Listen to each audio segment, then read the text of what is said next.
pasó para que personas que no tenían ningún interés en Dios terminen diciendo voluntariamente que su ser dirá cuán grande es Dios? ¿Qué pasó?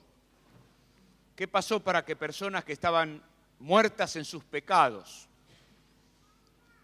terminen voluntariamente cantando que su ser dirá cuán grande es Dios? ¿Qué pasó para que personas que tenían por naturaleza pensamientos contrarios y sospechosos del propósito de Dios vengan voluntariamente a decirle al Señor: Señor, voy a cantar, voy a alabarte, voy a tributar honra y gloria?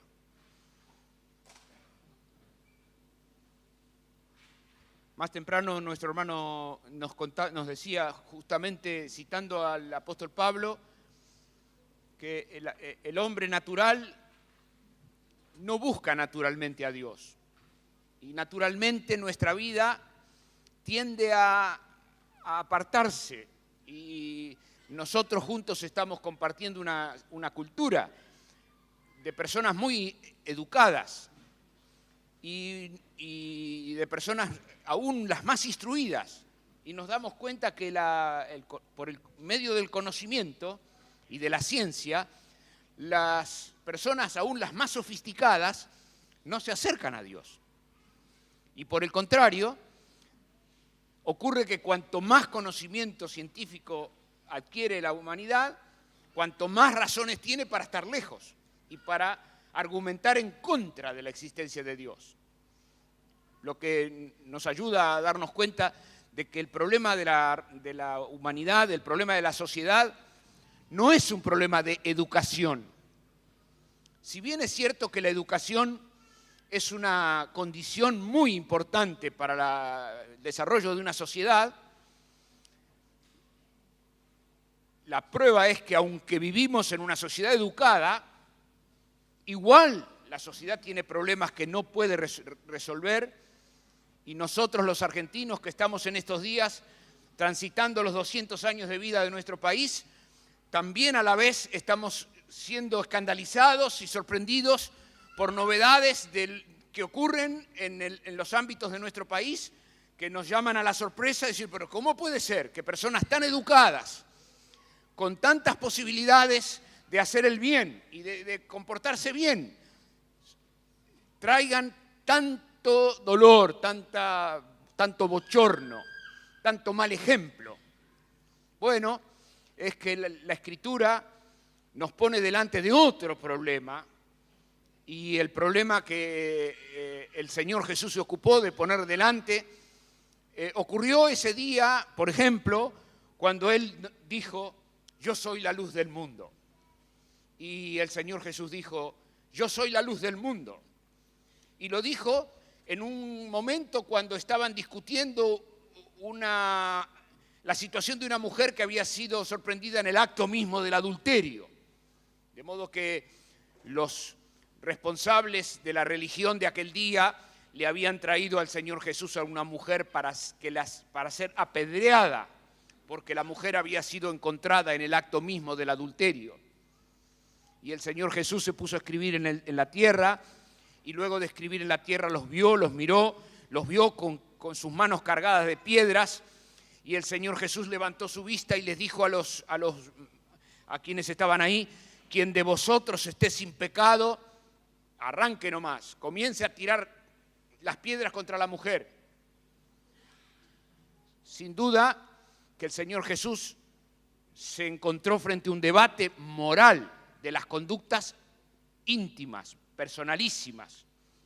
No preguntó qué educación tenía la mujer, ni cuánta educación tenían los que la juzgaban, sino que el problema no era de educación, sino que era un problema de valoración moral, de lo que está bien y de lo que está mal, de valoración de lo que es justo y lo que es injusto, de la valoración de lo que es verdad y de lo que es mentira. Y el Señor Jesús les mostró a los fariseos que ellos podían sentirse muy justos al apedrear a la mujer, porque había sido encontrada en el acto mismo del adulterio, pero sin embargo no estaban siendo igualmente justos al valorar sus propios pecados. Y Jesús termina ese episodio diciéndoles, yo soy la luz del mundo. El que me siga ya no va a tener más dudas en cuanto a lo que está bien y lo que está mal, ya no va a tener dudas para juzgar entre lo que es justo y lo que es injusto, o lo que es verdad y lo que es mentira, porque yo soy la luz del mundo, el que me sigue no andará en tinieblas.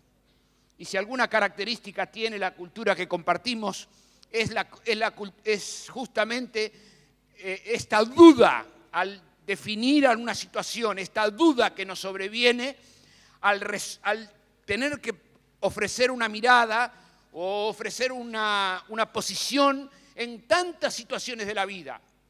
Pues Jesús continúa diciéndole a su pueblo y continúa diciendo a sus discípulos, el que me sigue no tendrá dudas, el que me sigue no andará en tinieblas. Bueno, esta mañana quería invitarte a leer en el Evangelio de Juan un párrafo siguiente a este que estoy citándote en el capítulo 8 de Juan. Y ahí el Señor Jesús está en medio de este debate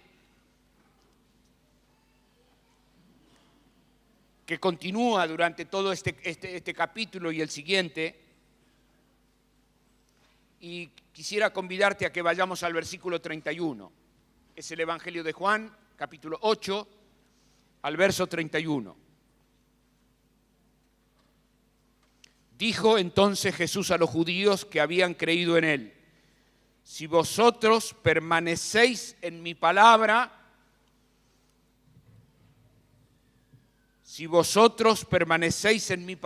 seréis verdaderamente mis discípulos y conoceréis la verdad y la verdad os hará libres. Acá el Señor Jesús comienza poniendo un planteo, una condición, y la condición es, bueno, yo soy la luz del mundo, el que me sigue no anda en tinieblas, sino que tendrá luz en la vida. Y ahora, más adelante, el argumento continúa y el Señor dice, el que permanece en mi palabra, ese será verdaderamente mi discípulo. Y acá hay una cosa muy linda que nos ayuda a todos los que caminamos en la caravana rumbo al cielo a entender que para comprenderlo al Señor Jesús y para poder incorporar a nuestra vida su palabra, necesitamos permanecer. Y Jesús dice que para ser un cristiano hace falta permanecer en su palabra, permanecer en lo que el Señor Jesús ha enseñado y cómo lo ha dicho. Y dice, el que permanece va a ser verdaderamente mi discípulo. Y entonces dijo una frase que los judíos no le perdonaron. Jesús dijo, conocerán la verdad y la verdad los va a hacer libres. A partir de esta frase se desata todo un debate que quiero invitarles a seguir, porque los que lo escucharon no se la disculparon al Señor. Y le respondieron, linaje de Abraham somos y jamás hemos sido esclavos de nadie. ¿Cómo dices tú seréis libres? Jesús le respondió, de cierto os digo que todo aquel que hace pecado, ¿cómo dice? Esclavo es del pecado. Y el esclavo no queda en la casa para siempre, el hijo sí queda para siempre. Así que, si el Hijo os libertare, seréis verdaderamente libres. Sé que sois descendientes de Abraham, pero procuráis matarme, porque mi palabra no haya cabida en vosotros. Yo hablo lo que he visto acerca de mi Padre, y vosotros hacéis lo que habéis oído acerca de vuestro Padre. Bueno, hasta acá nomás. El Señor está en una conversación hablándoles primero que Él era la luz. Y desde su posición de Dios encarnado, el Señor Jesús les muestra que Él está en condiciones de ayudarles a descubrir lo que está bien y lo que está mal, lo que es justo y lo que es injusto, lo que es verdad y lo que es mentira. Y Él los ve que no son libres. que no están en condiciones de elegir. Bueno, estamos juntos nosotros transitando una sociedad que se define como libre y reivindica mucho la libertad. Y cada persona dice para sí, yo hago lo que quiero a mi manera, yo soy totalmente libre. Es más, yo no soy libre, soy autónomo, hago lo que se me recontra antoja con mi vida. Y si uno se pone a conversar con el amigo de trabajo, o con el compañero de la escuela, o con el vecino, se va a encontrar con que la persona no solamente se siente libre para hacer lo que se le recontra antoja con su propia vida, sino que también se siente libre de hacer lo que se le antoja con la vida de sus hijos. Y una persona golpeadora le va a decir a quien lo intercepte, le va a decir, yo hago con mi hijo lo que quiero. Y yo a mi hijo, vos no te metas porque yo hago con mi hijo lo que quiero. Esa es la libertad de la cual habla la sociedad de hoy, la misma libertad de la cual hablaba la sociedad del Señor Jesús. Y el Señor se acerca a esa persona que se define como libre y le dice, no, vos no sos libre, vos sos esclavo.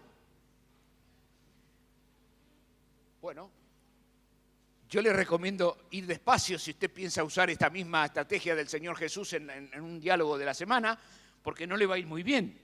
Porque la persona y su interlocutor va a reaccionar como reaccionaron los judíos este día. Le dijeron, pero nosotros somos hijos de Abraham y nunca hemos sido esclavos de nadie. ¿Qué venís a decir que somos esclavos? Bueno, los fariseos en realidad se estaban olvidando que en ese mismo momento el pueblo de Israel estaba bajo la dominación de Roma. O sea que ni siquiera estaban diciendo la verdad histórica, ni siquiera estaban diciendo una verdad histórica. Pero se atrevieron a retrucarle al Señor Jesús en cuanto a que ellos no eran esclavos de nadie. Y aún dentro de Roma, ellos habían logrado una paz con Roma, mediante la cual tenían libertad de hacer lo que ellos pensaban que era su libertad. Nosotros somos libres. Bueno, vamos a la calle ahora. Podemos multiplicar este micrófono por la concurrencia. Cada uno se toma un micrófono. Salimos a la calle y le preguntamos a las personas si se sienten libres. A que todos van a decir que sí. A que la gente dice, sí, yo soy libre, totalmente libre. Yo soy totalmente libre, como lo estás diciendo vos en este momento. Y como lo digo yo también, soy libre, soy libre. Ahora cuando el Señor Jesús habla de esto, el Señor dice, no, el humano no es libre. Naturalmente las personas no son libres.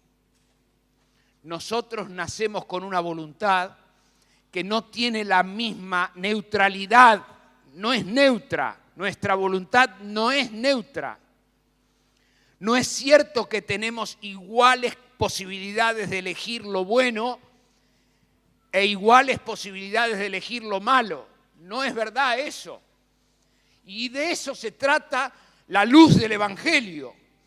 La luz que trae quien dijo yo soy la luz del mundo es justamente esta luz que nos ilumina para entender que nuestra voluntad no es una voluntad neutra, que si usted revisa su propia vida cuando nadie la ve, y a usted mismo cuando nadie lo ve, usted se va a encontrar con que usted tiene muchísimos más pensamientos hacia lo malo que pensamientos hacia lo bueno. Que usted tiene muchísimos más planes, se entusiasma mucho más rápidamente en un plan motorizado por la codicia que motorizado por el altruismo, o un plan motorizado por un enojo que motorizado por el amor, que es un combustible más poderoso, el odio, que el amor. Bueno, de esto yo solamente necesito referirme a la historia de nuestros 200 años de argentinos para repasar qué combustible prendió más rápidamente en el ánimo, en la opinión pública, en el correr de la historia. ¿Qué combustible prende más? ¿Cuál es la nafta de avión que nuestros líderes usan? ¿El amor o el odio?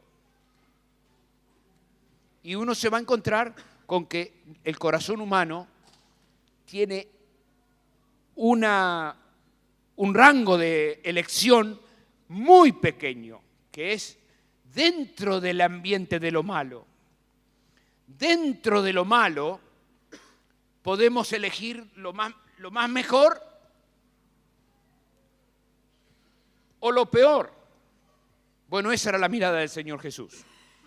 El Señor Jesús le dijo a sus interlocutores: ustedes son esclavos, porque el que practica el pecado está clavado adentro.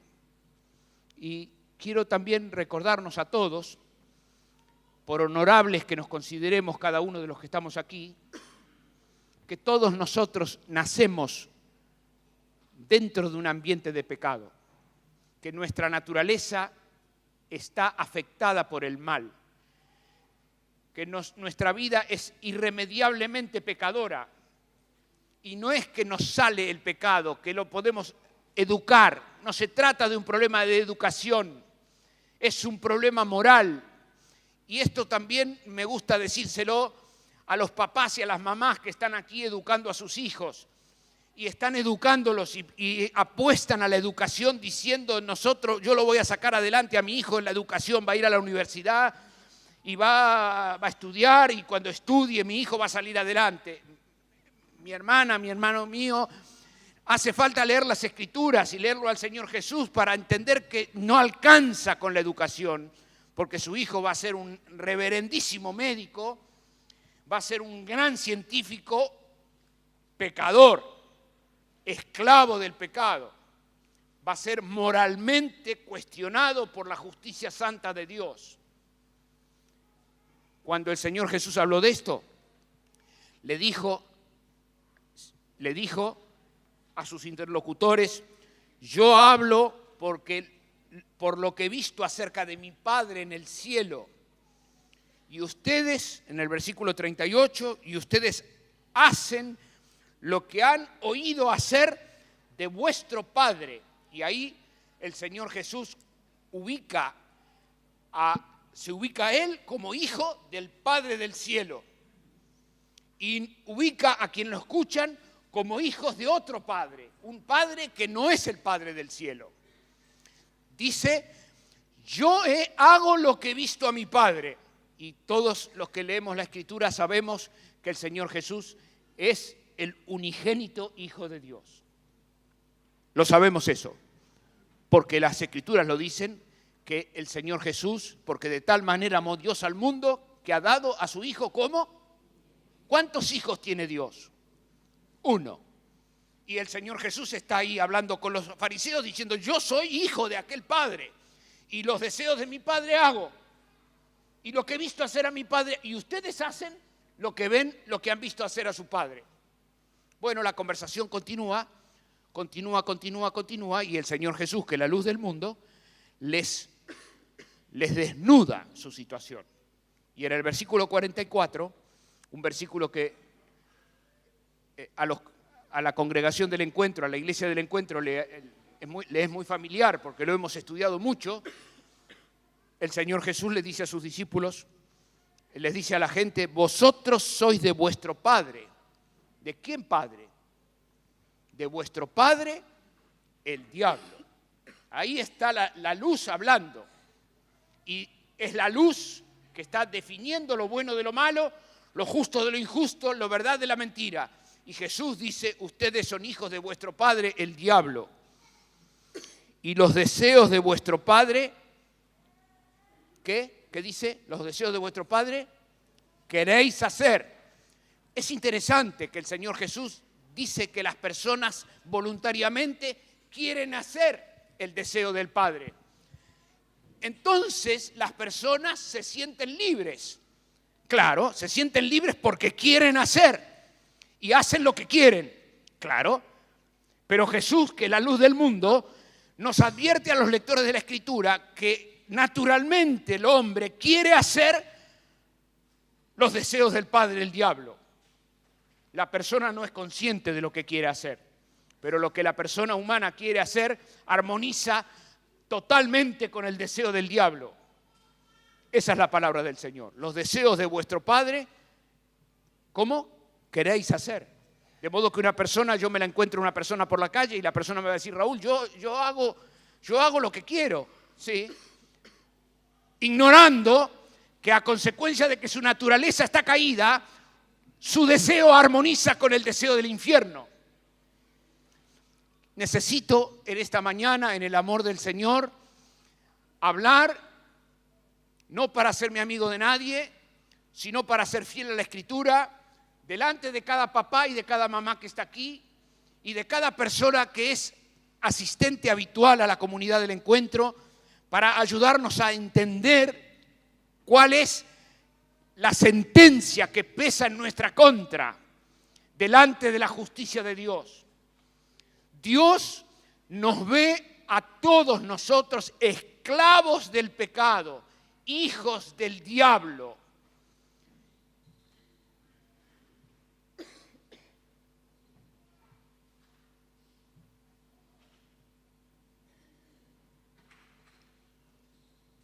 Y usted sabe que si el Espíritu Santo nos esclarece esto, de aquí nace el poder del nuevo nacimiento, de esto que estoy diciendo nace la vida eterna, de aquí nace el poder restaurador de Dios, de acá. Cuando una persona llega acá, dice, ¿y ahora qué hago? ¿Y ahora qué hago? Bueno, ahora entiendo por qué Jesucristo necesita ser mi Salvador. Ahora entiendo por qué necesito ser salvo. Ahora entiendo por qué fue muy importante que el Señor Jesús derramara su sangre en la cruz. Ahora entiendo por qué necesito ser regenerado. Le doy una palabra bien bíblica, regenerado. No la palabra degenerado. No estoy usando la palabra degenerado. Estoy usando la palabra bíblica, la palabra regenerado. Regenerado. Estoy usando la palabra regenerado. Que de un árbol malo, que de una planta enferma, que de una planta que da fruto silvestre, Dios en su gran misericordia le implanta vida de Dios. Todos necesitamos nacer otra vez.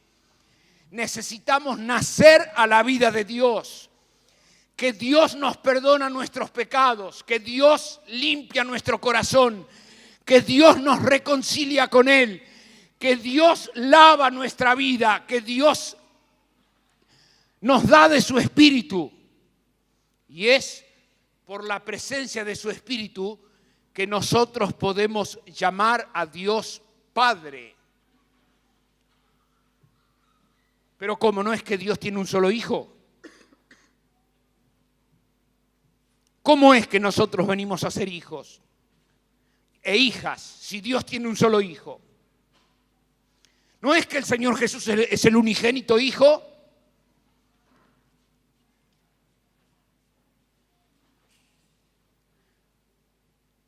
Las Escrituras dicen que a todos los que creen en su nombre les da el derecho de ser llamados hijos por adopción. Por adopción. Dios tiene un solo hijo, pero tiene miles y miles y miles y miles, millones y millones de hijos adoptivos, a los cuales en su gran misericordia nos ha dado el derecho de heredarle como hijos mayores, el derecho de ser herederos de Dios y ser coherederos con el Señor Jesús. Por gracia somos salvos por medio de la fe. Y esto no es de nosotros, no brota de nuestra naturaleza caída, sino que es un regalo que nos llega de parte de Dios, no por obras, porque nadie por obras construye nada bueno, sino por el poder inconmensurable de Dios, que puede transformar un corazón pecador en un santo. Sed santos como yo soy santo, dice el Señor. Sean perfectos como mi Padre que está en el cielo es perfecto. Y aquel que comenzó en nosotros una buena obra, la ha de continuar hasta la próxima venida del Señor Jesús. Ahora podemos entender mejor lo que Cristo le dijo a los fariseos. Dijo, conocerán la verdad y la verdad los va a hacer verdaderamente libres, porque van a poder elegir entre lo bueno y lo malo. Van a poder juzgar entre lo justo y lo injusto. Van a poder saber la diferencia que hay entre la verdad y la mentira. Y entonces voy a poder elegir verdaderamente, abandonar lo malo, dejar lo malo. Las Escrituras nos llaman a despojarnos de lo malo, a desvestirnos de lo malo. Puedo hacerlo porque el poder de Dios mora en mí. Puedo, porque quien dijo que si le sigo no voy a andar en tinieblas, ilumina tu mente, ilumina tu espíritu para comprender lo malo que hay en mí, para poder dejarlo atrás, para seguir a Cristo. Quiero terminar. Verdaderamente libres. El Señor nos hace verdaderamente libres, aún en el día de nuestra muerte. El día de nuestra muerte se probará que somos verdaderamente libres. Más y más. Otra vez. Se probará otra vez, porque el Señor nos da la libertad de ingresar a su casa. Estaremos en la consumación de toda esperanza. Estaremos en la consumación de todo conocimiento. Estaremos en la casa de Dios eternamente, donde se termina toda la esperanza, se consumará toda nuestra esperanza. Toda nuestra fe se agotará totalmente, viendo cara a cara lo que hoy vemos oscuramente y por espejo. Seremos verdaderamente libres. Nuestro alma, nuestro espíritu será finalmente libre de todo azote de dolor, de todo azote de escasez, de todo azote de limitación. Viviremos eternamente, verdaderamente libres, para siempre con el Señor. Que el Señor bendiga tu vida esta mañana.